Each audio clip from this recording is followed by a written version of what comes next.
শান্ত নদীর জলে ভেসে আছে দুটো ছোট্ট নৌকা। দুটো লোক তার মধ্যে দাঁড়িয়ে মাছ ধরছে। নিশিপুর গ্রামের বুকে এই বয়ে চলা নদী বেশিরভাগ মানুষেরই রুজি রোজগারের কারণ হয়ে দাঁড়িয়েছে আজ প্রায় বহুযুগ ধরে। গ্রামের ছোটোখাটো জেলেরা এই নদী থেকে মাছ ধরে সেগুলোকে হাটে বাজারে বিক্রি করে কোনো রকমে টাকা উপার্জন করে। তবে এই নদী কোনোদিনও কাউকে খালি হাতে ফিরিয়ে দেয়নি। যেই এসেছে সে কিছু অন্তত পেয়েছে এই নদী থেকে। কিন্তু আজ এই নদীর চেহারাটা কিছুটা হলেও পাল্টেছে। এই শাপলাপুরি নদীতে আসা জেলেদের মুখে শোনা গেছে যে নদীতে মাছের সংখ্যা প্রায় অনেকটাই কমে গেছে, যার জন্য অনেক মানুষকে কঠিন সমস্যায় পড়তে হয়েছে। আজকাল আর এই নদীতে চুনোপুটি ছাড়া সেরম কোনো বড় মাছ পাওয়া যায় না। ব্যবসাদারদের মাথায় তাই এখন ভারী চিন্তার ছাপ। তারা পুরোপুরি এই নদীর ওপর নির্ভর করে উপার্জন করত।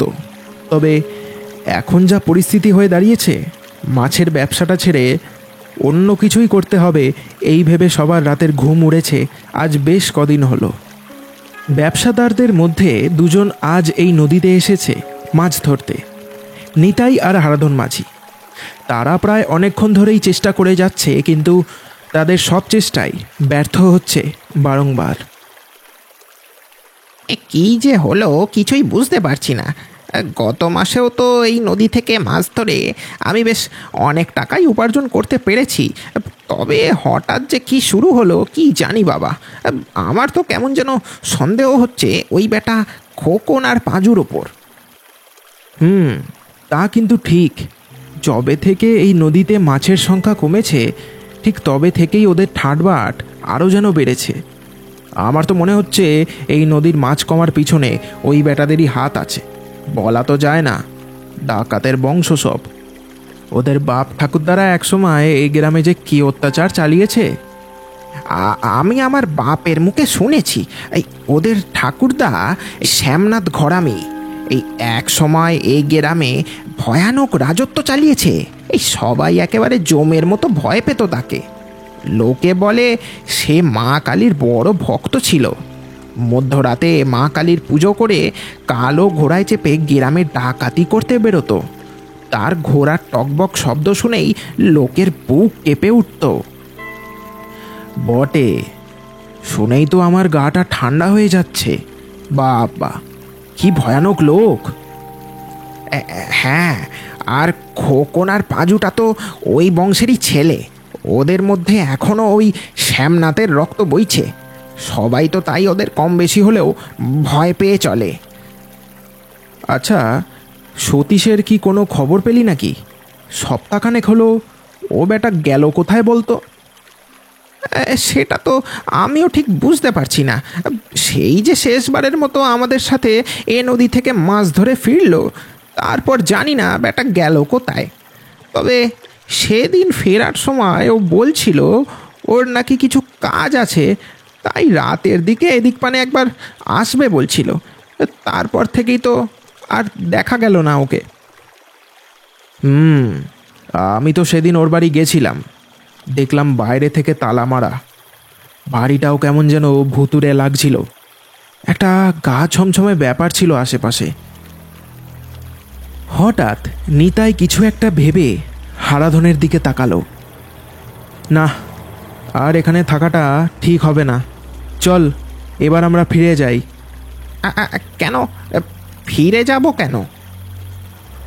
ওরে ওরে, তুই কি ভুলে গেলি নাকি?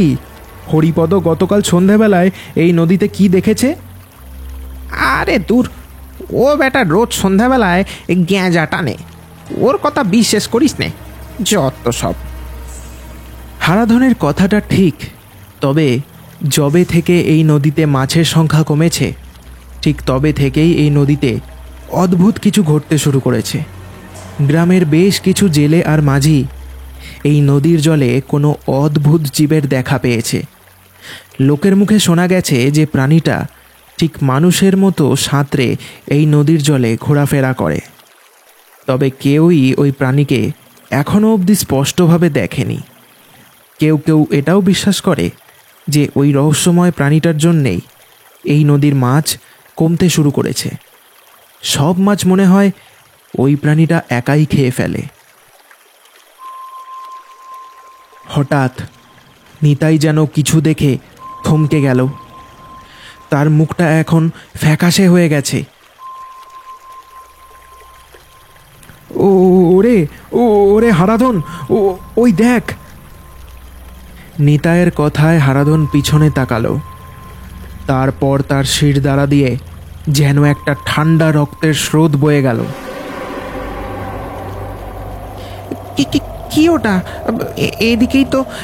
এদিকেই তো আসছে বলে মনে হচ্ছে। জলের মধ্যে কিছু একটা যেন ডুবসাঁতার দিয়ে তাদের নৌকার দিকেই এগিয়ে আসছে। খুব দ্রুত গতিতে ওটা এগোচ্ছে তাদের দিকে।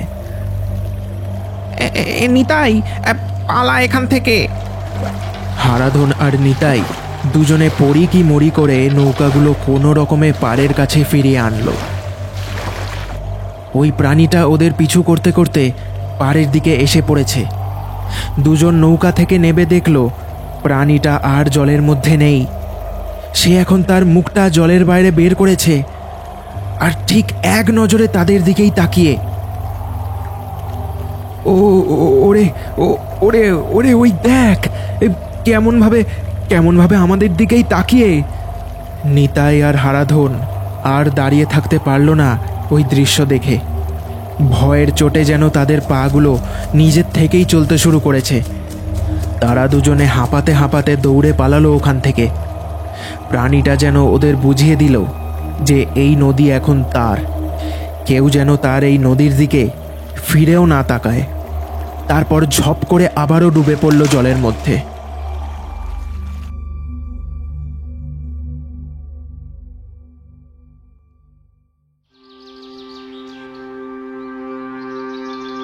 পরের দিন সকালে হারাধন আর নিতাই সোজা গিয়ে হাজির হলো গ্রামের বটতলায়।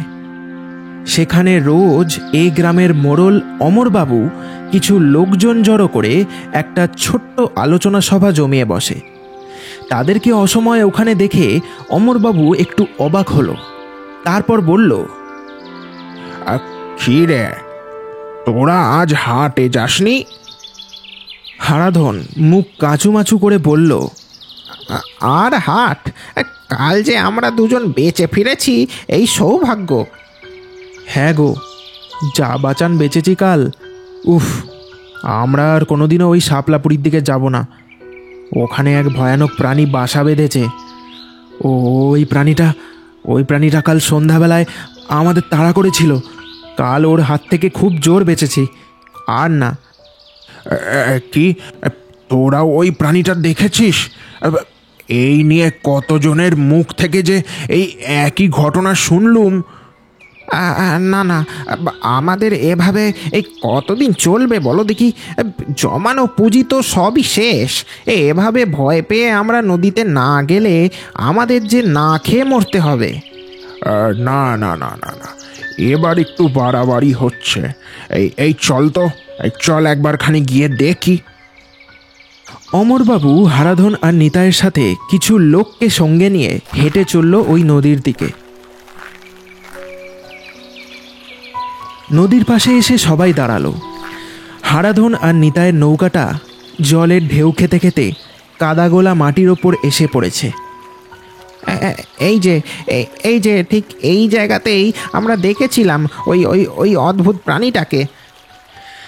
মোড়ল একবার চারিপাশটা ভালো করে দেখল, তারপর বলল, বটে, তবে তোরা ঠিক দেখেছিস তো? গেঁজা ফেঁজা টানিসনি তো? আরে না গো, আমরা নিজের চোখে দেখেছি। কি যেন একটা জল থেকে উঠে এই এই আমাদের দিকে এক দৃষ্টিতে তাকিয়েছিল। না না না না, এতটা ভুল তো আর সবাই করবে না। তবে সবাই প্রাণীটাকে শুধু জলের ভিতরেই দেখেছিল। তোরাই প্রথম তাকে জলের বাইরে আসতে দেখেছিস, তাই আর কি জিজ্ঞেস করলাম। কিছু মনে করিস নে বাপ। ঠিক আছে, এখন ফেরা যাক। এ বিষয়ে আমি ভেবে দেখছি কি করা যায়। এই চল রে সবাই। এই বলে সবাই গ্রামের দিকে ফিরে যাচ্ছিল। এমন সময় একটা লোক তাদের সামনে এসে দাঁড়ালো। এ কি পাঁজু, তুই তুই এখানে কি ব্যাপার? হ্যাঁ, আমি এই রাস্তা দিয়ে যাচ্ছিলাম, দূর থেকে দেখলাম তোমরা এখানে ভিড় করে দাঁড়িয়ে, তাই ভাবলাম কোনো কারোর লাশ টাস পেলে নাকি। নদীতে যা শুরু হয়েছে, খুব তাড়াতাড়ি আমাদেরও গ্রাম ছাড়তে হবে। পাঁজু ঘরামির মুখে এই কথা শুনে সবাই একটু অবাক হলো বটে। পাঁজু, যে কিনা একসময় এই গ্রামে পট পট করে মানুষ মারত, আজ সে কোনো প্রাণীকে ভয় পেয়ে গ্রাম পর্যন্ত ছাড়তে রাজি। কি হে মোড়ল, ওভাবে অবাক চোখে তাকিয়ে কেন? কিছু ভুল বললাম নাকি? না চেয়েও এক প্রকার ভয়ে পেয়ে পাঁজুর মিথ্যে গুণগান গেয়ে অমরবাবু বলল, না মানে এই তোদের মতো ছেলের মুখে এ কথা কি আর মানা যায়? তোরা হলি গিয়ে সাহসী, তোরা কিনা শেষমেশ এই সামান্য একটা প্রাণীকে ভয় পাচ্ছিস, তাই আর কি। থাক থাক, আর মিথ্যে গুণগান গাইতে হবে না। আমি বুঝেছি তুমি কি বলতে চাইছো। এখন যাও, এখান থেকে চলে যাও।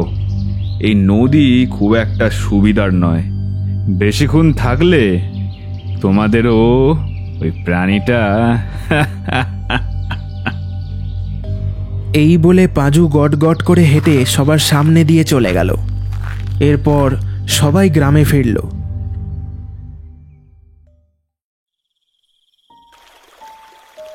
সূর্য ডুবে রাতের আধার নামল নিশিপুর গ্রামে। শাপলাপুরি নদীর পাড়ে আজ দুটো লোক দাঁড়িয়ে কি যেন বলা কওয়া করছে। কি ওই বেটা মোড়ল সবাইকে নিয়ে এখানে এসে হাজির হয়েছিল নাকি? হ্যাঁ, তবে আর বলছি কি, আমরাই যে ওই প্রাণী সেজে লোককে ভয় দেখিয়ে নদী থেকে তাড়াচ্ছি, সেটা যদি একবার জানাজানি হয়ে যায়, তাহলে আমাদের কিন্তু গ্রাম থেকে মার খেতে খেতে বেরোতে হবে। ওই বেটা মোড়লটাকে আগে সরাতে হবে। বেটার মাথায় বুদ্ধি আছে। না না না না না, যা করার আমাদের তাড়াতাড়ি করতে হবে।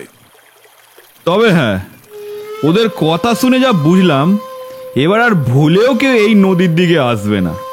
কাল নিতাই আর হারাধনকে যা ভয় দেখিয়েছি, বেটারা পুরো গ্রামের ওটিয়ে দিয়েছে এই নদীতে নাকি ভূত আছে, আর সেই নদীর সব মাছ খেয়ে ফেলছে। ভূতটা যে আমি, সেটা আর কেউ জানে না। তাদের সব কথা একটা ঝোপের আড়াল থেকে হারাধন আর নিতাই শুনছিল। হঠাৎ নিতাই একটু নড়ে চড়ে উঠল। শুকনো পাতায় খসমস শব্দ হওয়াতে খোকন আর পাজু ঝোপটার দিকে তাকিয়ে বলল, এই কে রে? কে আছিস ওখানে? আমাদের কথা আড়াল থেকে শুনছিস? তবে রে, এত সাহস! বলেই কোমর থেকে একটা ধারালো ছোড়া বের করলো খোকন। বেরিয়ে আয়, বেরিয়ে আয় বলছি। নিতাই, কি যে করিস না তুই? নিতাইয়ের মুখটা শুকনো হয়ে গেছে তখন। ভয়ে ভয়ে চেয়ে নিতাই বলল, তোর পিছনে দেখ। হারাধন পিছনে ফিরে দেখল, তার দিকে জ্বলন্ত চোখে তাকিয়ে দাঁড়িয়ে রয়েছে পাজু। আচ্ছা, তবে তোরা আড়াল থেকে লুকিয়ে আমাদের কথা শুনছিলিস? এত বড় আস্পর্ধা তোদের! দাঁড়া দাঁড়া, দেখাচ্ছি এর পরিণাম কি হতে পারে। এই খোকন, খোকন, দেখ রে, এই ব্যাটারা আমাদের কথায় আড়ি পাচ্ছিল। খোকনের চোখে তখন আগুন জ্বলছে। তাদের এই গুপ্ত কথা যে আড়াল থেকে এরা শুনে ফেলেছে, এটা ভেবে তার রক্ত যেন রাগে তখন টকবক করে ফুটতে শুরু করেছে। বড় বড় পা ফেলে হিংস্র জন্তুর মতো এসে দাঁড়ালো সে।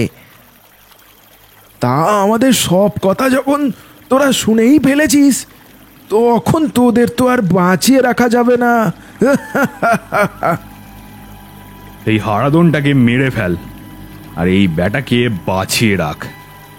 মরণের ভয়ে কে আস্তে আস্তে খেতে শুরু করবে, আর এই ভয়তে ভুলেও এই নদীর কথা কোনোদিনও মাথায় আনবে না। এই গ্রামের কোনো লোককে আমরা শান্তিতে থাকতে দেব না। আস্তে আস্তে সবাইকেই এই গ্রাম ছাড়া করব। আমাদের বাপকে তোরা সকল গ্রামবাসী মিলে পিটিয়ে মেরেছিলিস। তখন আমাদের বয়সটা কম ছিল বলে কিছু করতে পারিনি। তবে তবে আজ সময় এসেছে।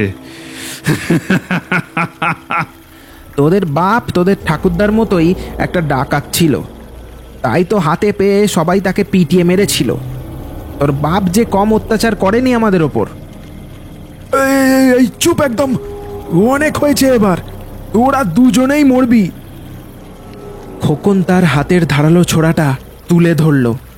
তারপর শয়তানি হাসি হাসতে হাসতে হারাধনের দিকে এগোতে শুরু করলো। তার হাত থেকে হারাধনকে আজ কেউ বাঁচাতে পারবে না। হঠাৎ খোকনের মুখের শয়তানি হাসিটা নিমেষে যেন উধাও হলো। তার মুখটা আস্তে আস্তে ম্লান হতে শুরু করেছে। কি হলো? থমকে গেলি কেন? ওটা ওটা কি দাঁড়িয়ে আমাদের দিকেই তো তাকিয়ে আছে বলে মনে হচ্ছে না? খোকনের ইশারায় পাঁজু চেয়ে দেখল একটা অবয়ব কিছু হাত দূরে দাঁড়িয়ে তাদের দিকে চেয়ে রয়েছে। এই কোন হতবাকা? কে আছিস ওখানে? কে ওখানে? এখান থেকে চলে যা বলছি, না হলে তোকেও কিন্তু এভাবে মরতে হবে। পাঁজু আর খোকনের কথা শুনে নিতাই আর হারাধনও ওই দিকে তাকিয়ে দেখল। সত্যি একটা কেউ যেন দাঁড়িয়ে রয়েছে একভাবে। অন্ধকারের মধ্যে যেন তার চোখগুলো শিয়ালের মতো জ্বলছে। হঠাৎ ওই কালো মূর্তিটা ওখান থেকে চলে গেল। তাকে লক্ষ্য করে পাঁজু আর খোকন ধাওয়া করল। তাদের পিছন পিছন হারাধন আর নিতাইও ছুটে গেল তাদের দিকে। নদীর এক প্রান্তে এসে দাঁড়িয়েছে ওই মূর্তিটা। ওই কালো মূর্তিটাকে ভালো করে দেখল খোকন আর পাঁজু। দেখা মাত্রই তাদের সারা শরীরটা যেন কেঁপে গেল। ভয়ে যেন হাত পা জমে যেতে শুরু করলো তাদের। এটা কি করে সম্ভব? না না না, এটা হতে পারে না। ততক্ষণে হারাধন আর নিতাইও এসে দাঁড়িয়েছে সেখানে। তারাও এবার যেন ওই মূর্তিটাকে দেখে কেঁপে উঠল। সতীশ, তুই আরে আরে আরে তুই এখানে কি করছিস? সতীশ তার কোনো কথার জবাব দিল না। আস্তে আস্তে সতীশের শরীরটা একটা ভয়ানক প্রেতের রূপ ধারণ করল। পচা গলা দেহটা নিয়ে সতীশ যেন হাওয়ায় ভেসে উঠল। সতীশ, তোকে তোকে তো আমরা সেদিন মেরে এই নদীর জলে ফেলে দিয়েছিলাম। তবে তবে তুই আজ এখানে এভাবে? না না না, তুই সতীশ নোস। এটা এটা হতে পারে না। আমি আমি আমি বিশ্বাস করি না। এসব কিছু ভুল। আমি আমি এসবের কিছুই বিশ্বাস করি না। সতীশের দুটো চোখ যেন আগুনের ভাটার মতো দাও দাও করে জ্বলে উঠল। একটা বিদগুটে মার্কা হাসি হেসে সে তার একটা হাত লম্বা করে বাড়িয়ে দিল খোকনের দিকে। তারপর টুটিটা টিপে তুলে ধরল হাওয়াতে। তারপর মরাত করে একটা শব্দ হলো। কাটা মুরগির মতো ছটপট করতে করতে জিভ বের করে প্রাণ হারালো খোকন। তারপর খোকনের প্রাণহীন দেহটা ঝপ করে মাটিতে পড়ল। পাঁজু এবার বুঝল এবার তার পালা। সেও আজ এই প্রেতের হাত থেকে কোনোভাবেই বাঁচতে পারবে না। কি ভেবেছিলি? লোককে প্রাণে মেরে ভয় দেখিয়ে তোরা এই নদীটা হাতিয়ে বসবি? গলা দিয়ে আওয়াজ বেরোলো না পাঁজুর। তাও সে কাঁপা কাঁপা গলায় তাকে জবাব দিয়ে বলল, আমার বড় ভুল হয়ে গেছে। আমাকে মেরো না সতীশদা, আমাকে ছেড়ে দাও। ওরে বাবা, তোর মধ্যে আমার জন্য এত সম্মান কবে থেকে জেগে উঠল রে?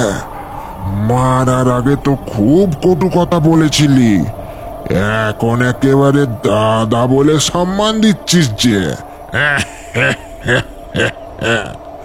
যতই আমাকে এখন দাদা কাকা মামা বলো না কেন, মরতে তো তোমাকে আমার হাতেই হবে আজ। নিতাই আর হারাধন এবার বুঝল যে সতীশ এদের হাতেই মরেছিল। সতীশের অনুপস্থিতির কারণটাও এবার তাদের কাছে যেন আরও পরিষ্কার হলো। হারাধন, নিতাই, জানিস না এই শয়তানের বাচ্চাগুলো কিভাবে মেরেছিল সেদিন আমাকে? তোদের মতো আমিও এদের সত্যিটা জেনে ফেলেছিলাম। তখনই আমাকে মেরে মাঝ নদীতে নিয়ে গিয়ে আমার দেহটা জলের মধ্যে ফেলে দেয়। সাথে আমার নৌকাটার মধ্যে আগুন লাগিয়ে সেটাকেও জলের মধ্যে ডুবিয়ে ফেলে, কেউ যাতে আমার কোনো অস্তিত্ব না খুঁজে পায়। এরা এই নদী থেকে সব মাছ ধরে সেগুলোকে বেশি দামে বেআইনি ভাবে শহরে পাচার করে। লোকে এই নদীতে মাছ ধরতে এলে এই পাঁজুর বাচ্চাটা ভূত সেজে তাদেরকে ভয় দেখিয়ে তাড়াতো, যাতে এই নদীর একটাও মাছ অন্য কারুর হাতে না পড়ে। হারাধন আর নিতাইয়ের মধ্যে এবার সব কিছু জলের মতো পরিষ্কার হলো। খোকন আর পাঁজু মিলে যে এই বড় ষড়যন্ত্র করে বেআইনি মাছ পাচারের ব্যবসা শুরু করেছিল, এবার সেটা খুব সহজেই বুঝতে পারল তারা। সতীশ আবারও একটা হাত লম্বা করে বাড়ালো পাঁজুর দিকে। একইভাবে সে পাঁজুর গলাটা টিপে হাওয়ায় তুলে ধরল। হারাধন আর নিতাই ফ্যাল ফ্যাল করে চেয়ে রইল শুধু। তারপর মরাত করে সেই শব্দ হলো। নিমেষের মধ্যেই পাঁজুর দেহটা মাটিতে পড়ল। তোরা চিন্তা করিস না, খুব তাড়াতাড়ি এ নদী আবারও ঠিক আগের মতোই রূপ নেবে।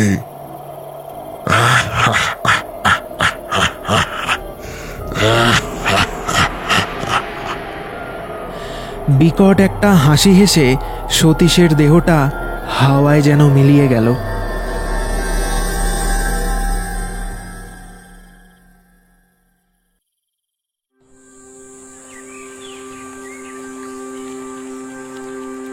কিভাবে যে রাতটা কেটে গেল তা হদিশ মিলল না কারুরই।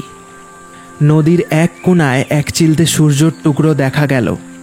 ভোর হচ্ছে আস্তে আস্তে, পাখিদের আনাগোনা শুরু হয়েছে। হারাধন আর নিতাই নদীর দিকে চেয়ে দেখল শোল আর মাগুর মাছগুলো ছলাৎ ছলাৎ করে লাফাচ্ছে। তারা বুঝল তাদের শেষমেশ এই গ্রাম ছেড়ে আর যেতে হচ্ছে না। আবারও আগের মতো হয়তো এই নদীর প্রাণ ফিরেছে কোনো এক চমৎকার শক্তিতে। হারাধন, হারাধন রে, দেখলি দেখলি তুই, কষ্টের দিন যে শেষ হলো আমাদের। চল চল চল চল, খবরটা গ্রামে সবাইকে দিই। শাপলাপুরীর নদীর রূপ ফিরেছে সেই আগের মতো। নিশিপুর গ্রাম আজ এক খুশির জলসায় মেতে উঠবে। হারাধন আর নিতাই কাল রাতে ঘটে যাওয়া ঘটনাটা একমাত্র মোড়লকে ছাড়া আর কাউকেই জানাবে না বলে ঠিক করেছে। নদীর মাঝখানের জলটার মধ্যে থেকে একটা মূর্তি ভেসে উঠল। মূর্তিটা সেখান থেকে হারাধন আর নিতাইয়ের চলে যাওয়াটা একভাবে দেখতে থাকলো, আর আশেপাশের গাছপালাগুলোকে যেন বুঝিয়ে দিল যে সে এখনো আছে। এই প্রকৃতি আর এই নদীকে সে রক্ষা করে যাবে আজীবন।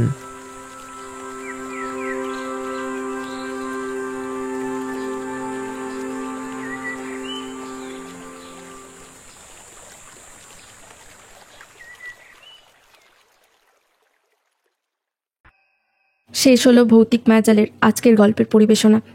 গল্পটা কেমন লাগলো সকলে কমেন্ট করে অবশ্যই জানিও। গল্পটা যদি ভালো লেগে থাকে তাহলে একটা লাইক করে দিও, আর চ্যানেলে নতুন হলে সাবস্ক্রাইব করে দিও, আর যত পারো বন্ধুদের সাথে শেয়ার করো গল্পটা। আবার দেখা হচ্ছে নতুন কোনো এক গল্পে। ততদিন সবাই সুস্থ থাকো আর এভাবেই আমাদের পাশে থাকো।